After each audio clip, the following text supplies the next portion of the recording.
नमस्कार। मैं ज्योतिषाचार्य संजीव कुंडली और आपका भाग्य इस श्रृंखला के अंतर्गत आपका स्वागत है।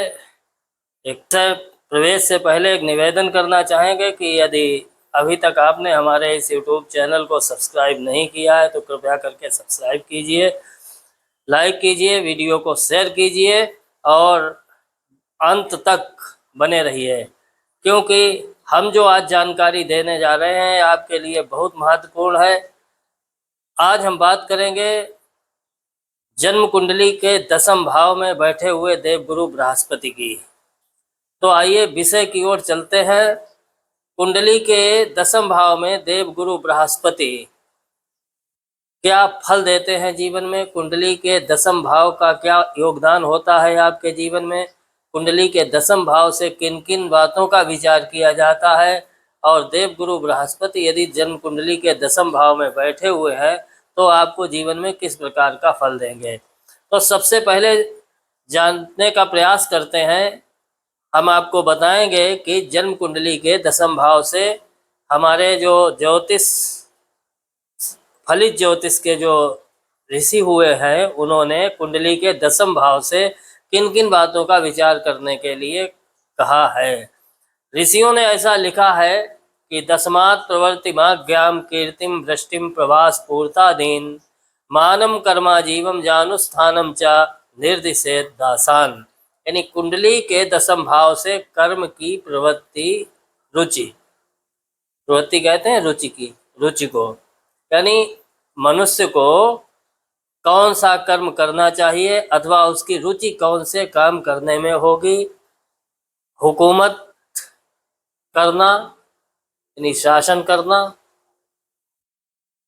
यश और कीर्ति का विचार, वर्षा का विचार, प्रवास यानी रहने का विचार कि व्यक्ति को कहाँ रहना चाहिए, कुआं तालाब आदि जो परोपकार के काम है इनके निर्माण का विचार, मान सम्मान और ऐश्वर्य की प्राप्ति का विचार, आजीविका के साधन का विचार और पिता का विचार। ज्योतिष शास्त्र में जो शरीर की कल्पना की गई है उसके अनुसार 10वें भाव से जानु स्थान का यानी घुटनों का विचार करना चाहिए, नौकर चाकरों का विचार करना चाहिए। एक कुंडली के 10वें भाव से विचार किए जाते हैं। तो मुख्य रूप से हो गया है कि कुंडली के 10वें भाव से आजीविका यानी कर्म का विचार, और कर्म कैसा होगा, किस काम में जातक की रुचि होगी उसका विचार। जैसा कि अभी हमने बताया इन सब बातों का विचार किया जाता है, लेकिन विशेष रूप से हम व्यक्ति कौन सा कर्म करे, कौन सा व्यवसाय करे जिससे कि उसको जीवन में लाभ हो, ये विचार करना चाहिए।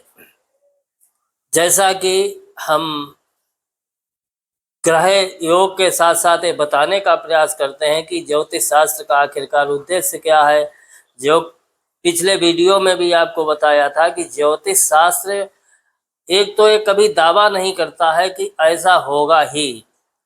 उसका कारण है कि एक तो आज के समय में जो व्यवस्थाएं चल रही हैं उसके अनुसार विश्वास करना कठिन हो गया है कि हम किस पर विश्वास करें, किस पर न विश्वास करें, क्योंकि अधिक मीठा बोलने वाला और मीठा बोल करके गुमराह करने वाला, ये सब परंपराएं, कुछ दूषित परंपराएं चल रही हैं जिससे लोगों का कुछ हद तक विश्वास भी उठता जा रहा है।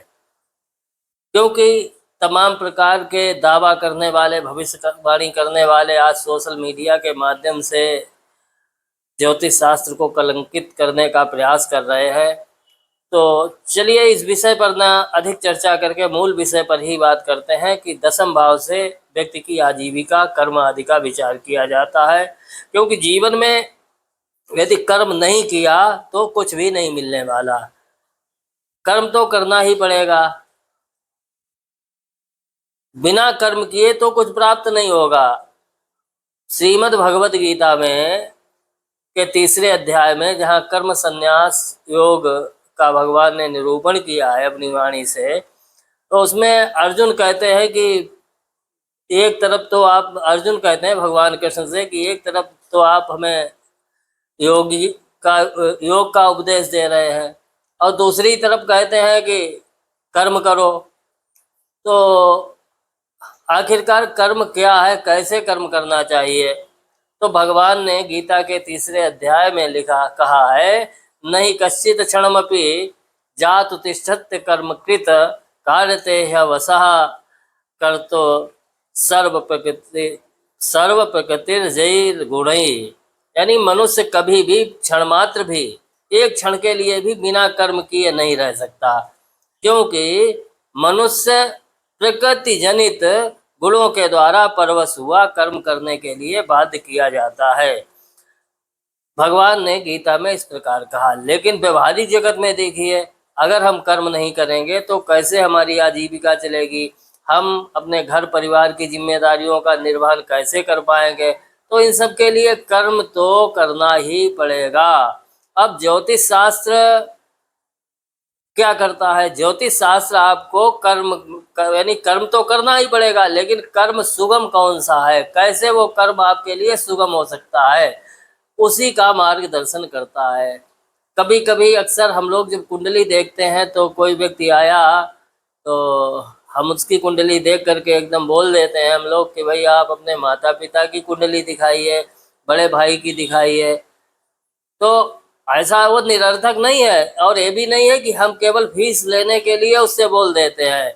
उसकी आवश्यकता होती है। हमने पहले वीडियो में बताया कि व्यक्ति अपने प्रारब्ध संचित और क्रियमाण कर्मों को भोगता अवश्य है। ऋणानुबंध के कारण जीव इस संसार में आता है, और अनुबंध समाप्त होने पर, क्योंकि जितने भी अनुबंध हैं पूर्व जन्मों के, वो इसी मनुष्य शरीर से आपको पूरे करने होंगे। हर किसी को पूरे करने होते हैं, ऐसी हमारी हिंदू वैदिक दर्शन की मान्यता है। तो प्रारब्ध संचित और क्रियमाण कर्मों का भी बहुत बड़ा योगदान होता है। पुराणों में लिखा है कि वंश दोषेन कार्पण्यम, यानी बहुत से आपने संसार में ऐसे लोग देखे होंगे जो बहुत अधिक कृपण होते हैं। अब ज्योतिष शास्त्र तो ग्रहों के अनुसार से उसका निरूपण करता है कि भाई व्यक्ति क्यों एक कंजूस है, क्यों इसकी अधिक धन संचित करने की प्रवृत्ति है और खर्च नहीं करता चाहता। लेकिन जो ऋषि है, पुराण के वेदता ऋषियों ने लिखा कि भाई ये सामान्य रूप से नहीं होता है, इसमें भी प्रारब्ध कर्म होते हैं। यानी व्यक्ति ने जिस वंश परंपरा में जन्म लिया है, वो वंश परंपरा कहीं न कहीं से दूषित है, जिसकी वजह से व्यक्ति कृपण हुआ। और पितृदोषेण मूर्खता, बालक परिश्रम करता है, माता पिता परिश्रम कराना चाहते हैं और वो खुद में भी परिश्रम करना चाहता है, लेकिन उसकी बुद्धि का विकास नहीं हो पा रहा है, यानी मूर्खों की श्रेणी में है। तो व्यक्ति अपने पिता के दोष के कारण मूर्ख होता है। फिर आगे लिखा है कि मातृदोषेण चारित्रम, व्यक्ति के चरित्र में अगर कहीं न कहीं से कोई न्यूनता है, चरित्र का पतित है, तो निश्चित ही उसकी माता में कोई दोष रहा होगा। और फिर आगे लिखा है, बहुत महत्वपूर्ण बात है, आत्मदोषम दरिद्रता। जीवन में दरिद्रता कब आती है? जब व्यक्ति में खुद का दोष होता है।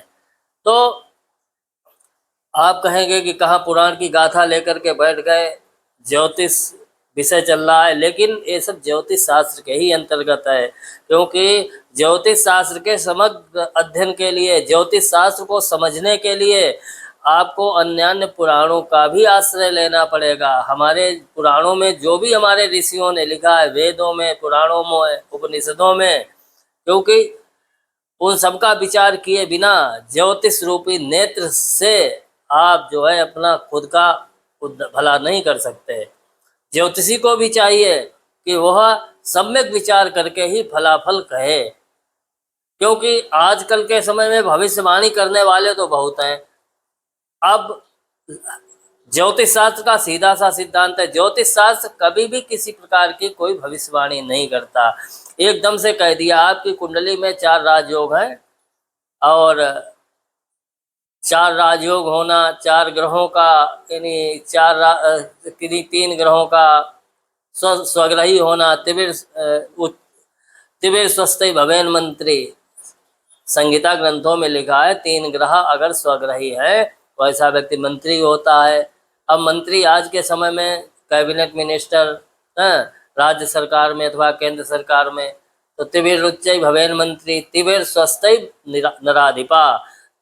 तीन ग्रह अगर उच्च के होते हैं तो ऐसा व्यक्ति मंत्री होता है। 3 ग्रह स्वग्रही होते हैं तो ऐसा व्यक्ति नराधिपा यानी मनुष्यों में श्रेष्ठ होता है। तिविर नीचे भवेद दासा। 3 ग्रह यदि नीच राशि में है तो ऐसा व्यक्ति दास कर्म करने वाला होता है। और तिविरस्त गतम जड़ा। 3 ग्रह यदि अस्त अवस्था में है तो वो जड़ योग बन जाता है। तो कुंडली में कई एक राजयोग होते हैं। एकदम किसी की कुंडली देख करके राजयोगों का विचार करके बता दिया कि नहीं, अरे आप तो बहुत समुद्र पर्यंत आप प्रतिष्ठित होंगे, लेकिन ज्योतिषी के कहने मात्र से ऐसा नहीं हो जाएगा, क्योंकि ऋषियों की भावना किसी को भी गुमराह करने की नहीं थी। इसीलिए बिना कर्म किए तो कुछ नहीं प्राप्त होगा। ज्योतिष एक मार्ग बताएगा कि मान लीजिए आपकी रुचि है डॉक्टर बनने की, जबकि आपके ग्रह नक्षत्र कह रहे हैं कि नहीं, ये तो इंजीनियरिंग के हिसाब से ग्रह है, तो वहाँ पर आपको चिकित्सा क्षेत्र में प्रयास न करके तकनीकी क्षेत्र में प्रयास करना होगा। तो ज्योतिष शास्त्र इसी प्रकार का सम्यक निर्देश करता है। तो आइए चलते हैं विषय की ओर। अब कुंडली के 10वें भाव में देवगुरु बृहस्पति की स्थिति के बारे में ऋषियों ने संहिता ग्रंथों में लिखा है। सद्राज चिन्होत्तम वाहनानि मित्रात्मजश्री रमणी सुखानि यशो विवृद्धिर्बहुधा जगत्याम राज्ये सुरेज्ये विजयम नराणाम। लिखा है कि 10वें भाव में यदि देवगुरु बृहस्पति हो तो ऐसा व्यक्ति राज चिन्हों से युक्त होता है, यानी उसके शरीर की आकृति ऐसी होती है, ऐसे चिन्ह अंकित होते हैं जो राजा के समान होते हैं। और ऐसा व्यक्ति उत्तम वाहन से युक्त होता है, अच्छे मित्रों से युक्त होता है, यानी उसके मित्र अच्छे होते हैं, अच्छे गुणवान पुत्र उसके होते हैं, और स्थिर लक्ष्मी की उसको जीवन में प्राप्ति होती है। सुंदर रमणीय स्त्री से उसको काम सुख की प्राप्ति होती है और यश की प्राप्ति होती है। यदि 10वें भाव में देवगुरु बृहस्पति बैठे हुए हैं और किसी भी वाद विवाद में अथवा लड़ाई झगड़े में, मुकदमा आदि में उसको विजय प्राप्ति होती है। ऐसा हमारे ऋषियों ने संहिता ग्रंथों में कुंडली के 10वें भाव में देवगुरु बृहस्पति के बारे में लिखा है। अब जैसा कि हम पहले से ही हम कुंडली यानी किसी भी ग्रह की 12 प्रकार की परिस्थितियों का विचार करते हैं। कौन कौन सी? उच्च राशि, उच्च नवांश, शुभ वर्ग, नीच राशि, नीच नवांश, पाप वर्ग, मित्र राशि, मित्र नवांश, वर्गोत्तम, शत्रु राशि, नवांश, शत्रु नवांश और स्वराशि। इन 12 परिस्थितियों के आधार पर हम विश्लेषण करने का अभी आपको प्रयास करेंगे कि 10वें भाव में यदि देवगुरु बृहस्पति इन 12 स्थितियों में बैठे हुए हैं, लेकिन इसके साथ साथ 10वें भाव में कौन सी राशि है उसका भी विचार किया जाता है। 10वें भाव की जो राशियों के स्वामी हैं वो किन किन स्थानों में बैठे हुए हैं, 10वें भाव पर किन किन ग्रहों की दृष्टि है, उन सब का भी सम्यक विचार करके फलाफल कहना चाहिए।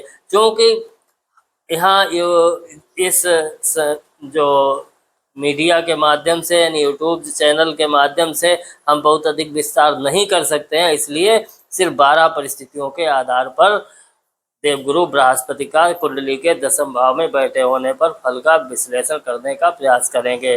तो अपनी उच्च राशि में देवगुरु बृहस्पति कुंडली में बैठ करके क्या कौन से कर्म की ओर प्रेरित करता है, यानी ऐसा व्यक्ति बहुत अधिक धनवान होगा। वो बृहस्पति उच्च राशि में बैठा हुआ 10वें भाव का बृहस्पति व्यक्ति को बहुत अधिक धनी बनाएगा, और धनी होने के साथ साथ उसमें और एक सद्गुण होगा कि वो दान करने से कभी पीछे नहीं हटेगा, यानी दिल खोल करके दान करने वाला होगा। उच्च नवांश में यदि 10वें भाव में देवगुरु बृहस्पति बैठे हुए हैं तो ऐसा व्यक्ति किसी भी वर्ण में जन्म ले, लेकिन उसके जो कर्म होंगे वो ब्राह्मणोचित कर्म होंगे, ब्राह्मण कर्म करने वाला होगा। 10 कुंडली के 10वें भाव में देवगुरु बृहस्पति यदि शुभ वर्ग में है तो ऐसा व्यक्ति देवताओं और ब्राह्मणों के प्रति आस्था रखने वाला होगा, देव ब्राह्मणों की पूजा करने वाला होगा और देव और ब्राह्मणों की सेवा करके, देवताओं और ब्राह्मणों की सेवा करके वो व्यक्ति जीवन में सुख समृद्धि को प्राप्त होगा। नीच राशि में यदि देवगुरु बृहस्पति कुंडली के दशम भाव में बैठे हुए हैं तो ऐसा व्यक्ति सेवा कर्म करके जीवन में तरक्की करेगा। नीच नवांश में यदि कुंडली के दशम भाव में देवगुरु बृहस्पति बैठे हुए हैं तो यह शुभ स्थिति नहीं है। ऐसा व्यक्ति चोरी करके अपनी आजीविका का निर्वहन करेगा। पाप वर्ग में दशम भाव में देवगुरु बृहस्पति का होना भी अच्छा नहीं है। ऐसा व्यक्ति कितना भी प्रयास करे लेकिन वो धनहीन ही रहता है। कुंडली के दशम भाव में यदि मित्र राशि में देवगुरु बृहस्पति बैठे हुए हैं तो ऐसा व्यक्ति शुभ कर्मों का करने वाला होगा। मित्र नवांश में यदि दशम भाव में देवगुरु बृहस्पति बैठे हुए हैं तो ऐसा व्यक्ति राजा के समान काम करने वाला होगा। यदि कुंडली के दशम भाव में देवगुरु बृहस्पति वर्गोत्तम में है तो ऐसा व्यक्ति दूध और उनसे बने पदार्थों के द्वारा धनार्जन करेगा और उससे अपनी जीविका चलाएगा। कुंडली के दशम भाव में देवगुरु बृहस्पति यदि अपनी शत्रु राशि में है तो ऐसा व्यक्ति कृतघ्नि यानी किए हुए उपकार को न मानने वाला होगा। यदि कुंडली के दशम भाव में देवगुरु बृहस्पति शत्रु नवांश में बैठे हुए हैं तो ऐसा व्यक्ति भी बहुत अच्छा नहीं होता है। उसका स्वभाव व्यर्थ में ही दूसरों की वंचना करने वाला होगा, यानी कि दूसरों की निंदा करने वाला होगा। अपनी ही राशि में बैठे हुए दशम भाव में देवगुरु बृहस्पति व्यक्ति को किसी राज्य का अधिकारी आदि बनाते हैं। तो इस प्रकार आज के इस एपिसोड में हमने देवगुरु बृहस्पति की दशम भाव में स्थिति का यथासंभव अपने ज्ञान बुद्धि विवेक के अनुसार और शास्त्र परंपरा के अनुसार जितना जो कुछ हमने पढ़ा है उसके अनुसार विवेचन करने का प्रयास किया। आशा है कि आप सभी को हमारा एपिसोड पसंद आएगा। और एक पुनः निवेदन कि हमारे YouTube चैनल को सब्सक्राइब कीजिए, वीडियो को लाइक कीजिए, शेयर कीजिए। किसी भी प्रकार की ज्योतिष अथवा वास्तु संबंधी समस्या के निराकरण के लिए, परामर्श के लिए स्क्रीन पर दिए हुए हमारे मोबाइल नंबर पर हमसे संपर्क कर सकते हैं। एक और जानकारी आपको इस वीडियो के माध्यम से हम देना चाहेंगे कि हम लगभग प्रतिदिन रात्रि 10 बजे अथवा उसके बाद किसी ज्योतिष विषय पर लाइव चर्चा करते हैं और उस लाइव जो हमारा कार्यक्रम